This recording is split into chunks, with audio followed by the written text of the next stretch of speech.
Emotional regulation is a consulting and coaching superpower, yet many wrestle with it. Perhaps you're too eager or overly excited at the prospect of winning a new client, or your client is upset with you, and that stirs up shame, or maybe you have to have a hard conversation, anxiety. To be clear, emotions are not bad. Unregulated emotions are.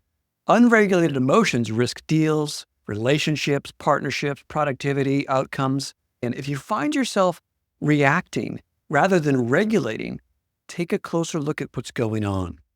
Because staying composed during challenging situations can be the difference between a productive outcome and a missed opportunity.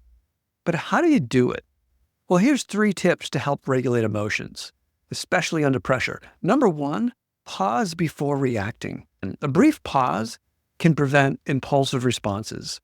If you have the time, take a walk, sleep on it before you send that email, leave the room for a moment.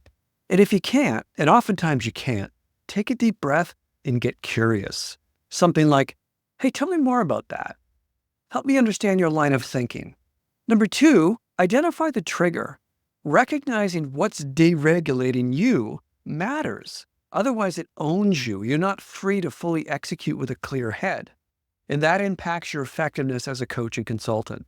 Triggers might come from your childhood or competing values, but one trick to practice is to smile and say to yourself, there's that trigger again, right? That's often enough to diffuse the emotional charge in you. You can unpack it later so you can move forward now.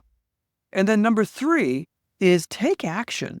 So when you focus on the next actionable step, you're able to reorient yourself, refocus the group or the room toward positive action rather than getting embroiled in it. And you may already do this naturally. It sounds like this. Okay then, let's shift gears and talk about next steps. I was working with a group of consultants on a large project, and one individual kept getting defensive anytime we critiqued their work. They were triggered. We eventually dealt with it, but it had bogged down the project. It made it more difficult than it had to be. So this has real impact. Emotional regulation does not mean ignoring your feelings. It means guiding them, regulating them for the best possible outcome. Your emotions are important signals.